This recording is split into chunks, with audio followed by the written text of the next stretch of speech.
Good morning, people. Hope everyone's keeping well. Um, how's everyone feeling after another defeat last night? Pretty flat, to be honest. I've been feeling pretty flat, pretty down in the dumps about the season. It's been goddamn awful, hasn't it? Really. Um, and I was just thinking about it this morning that we were on course for possibly our worst finish in the league since 2003 2004 season, and that season there we had 19 defeats, which was under Glenn Hoddle until the 21st of September, and then David Pleat came in and took over the rest of the season. We finished 14th that season, and as I said, we ended up with 19 league defeats. So if you look at it now, we're currently on 14 defeats. So we definitely get to have that many defeats. And if you think, and that's all the years ago, that's like 21 years ago, we could be on course for one of our worst Premier League seasons for that long under Ange Postecoglou. It could get even worse. We could lose more than 19 games. I wouldn't rule it out. So then you're going back to a season of 1991-92 under Peter Shreves as manager, where we ended up 15th in the league that season. And league defeats then was really bad. I'll just tell you now, we had 20 defeats in that season. And that's taken us back, I would say, 33 years ago. It's a real possibility, guys, that we could be on course for our worst Premier League season for over 20 years, possibly over 30 years. Let that sink in. And this is a manager that is now in his second season and has spent a lot of money, which I will get to a little bit later on this video. It worries me because I look at the fixtures.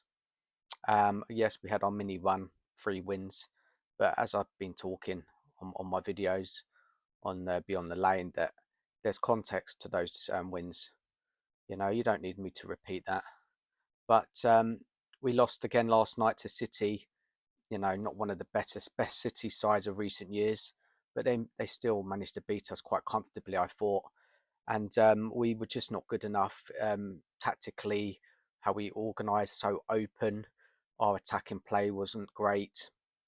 We just weren't good, were we? Yes, there was a bit of a rally in the second half, and we had a few chances, but we weren't good enough to win that match. And I think we deserve to lose, to be honest. So yeah, looking ahead at the fixtures, we got to Bournemouth coming to our ground on the 9th of March.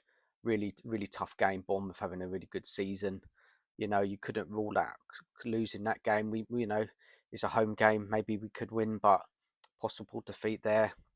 The way to Fulham. Fulham seem to have our number lately at their ground. That could be another defeat. Chelsea away, we never get anything there. That's definitely a defeat. Wolves away, Wolves are fighting for their lives. That's not a straightforward fixture. Nottingham Forest are coming to our ground, having a fantastic season. Going to Anfield, definitely not getting anything there. Away to West Ham, a very tough game. Can't see us getting much there. Then we play an informed Palace team, which will be a tougher fixture than it was earlier on in the season, although they've already beat us already. Villa away, really near the end of the season. Then we've got Brighton at home. So really, there could be easily another 5, 6 defeats this season if you look at the remaining fixtures. There's not many gimmies, really. Not many games where you think, cool, yeah, we're going to guarantee win that game. Of course, we will. We probably will win a couple of them at home. I think we can. But, if you're looking at another 5 to 6 defeats, we're already on 14. That's 20, possibly 19, 20 defeats. Now, what I don't understand, and I don't see how a manager can survive that amount of defeats. Knocked out of both domestic cups. Um, we're on course for a season which we haven't seen since, as I said, 2003-04. And what makes it harder for me is that Ange has spent a lot of money. He has spent a lot of money, and I'll just talk you through this now. Compared to some of the other managers that we've had in recent years, I'll talk that through with you guys. Um, we had a net spend as Mourinho of 86.6 million, Espirito Santos 8.5 million, Conte 132.7 million, and Postecoglou is on 214.8 million net spend. Massive, massive amount more than those other managers, and he's performing very poorly. And just to remind people of, kind of, if you look at since Pochettino, back in 2019, he had two third place finishes, runners up spot, fourth fourth place finish, a League Cup final and a Champions League final runners up.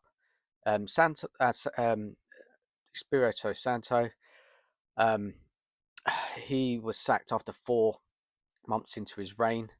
Spurs were sitting in eighth and 10 points behind leaders Chelsea. Postecoglou, we'll come to him in a minute. Mourinho, 2021, took Spurs to sixth in the first season before being sacked, with the club seventh in a League Cup final. Conte, 2023, secured top four finish after replacing Nuno, but sacked in March 2023, with the club fourth and out of all cup competitions.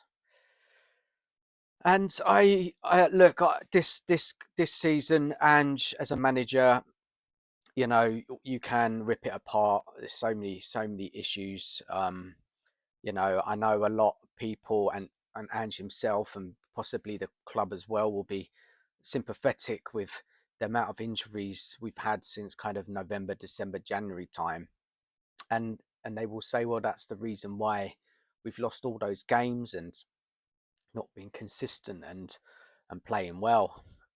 I just don't think it's acceptable. I just don't think if we rack up to 19, 20 defeats, um, any top team manager, any club really, most clubs, a manager can't survive that amount of defeats.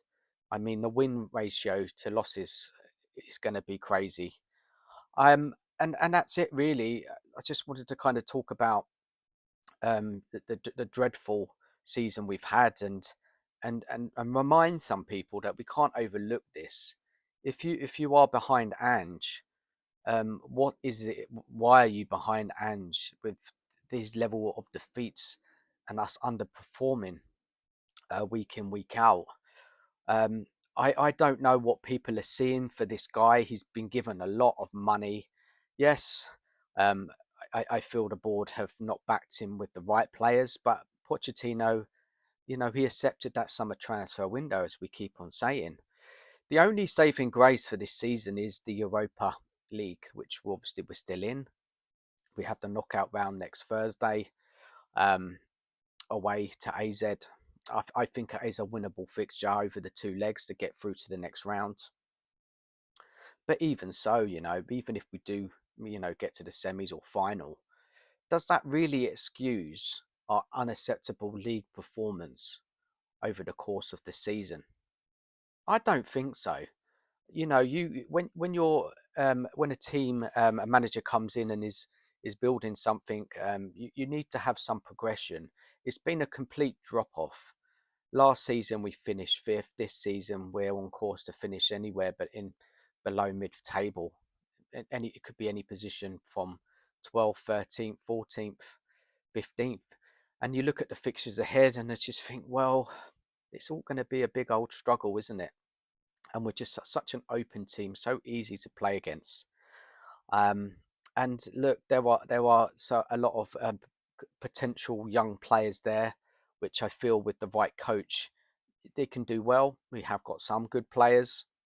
I feel with the right recruitment, we could do okay with this team with the right coach as well. But I don't, I just can't see it under Ange. I just think if you really look at it with that level of defeats and the potential defeats to come, I don't think he can survive even if he's here until the end of the season. I think the club will be looking to make a change. You can't lose that many games. You can't, and no manager survives that.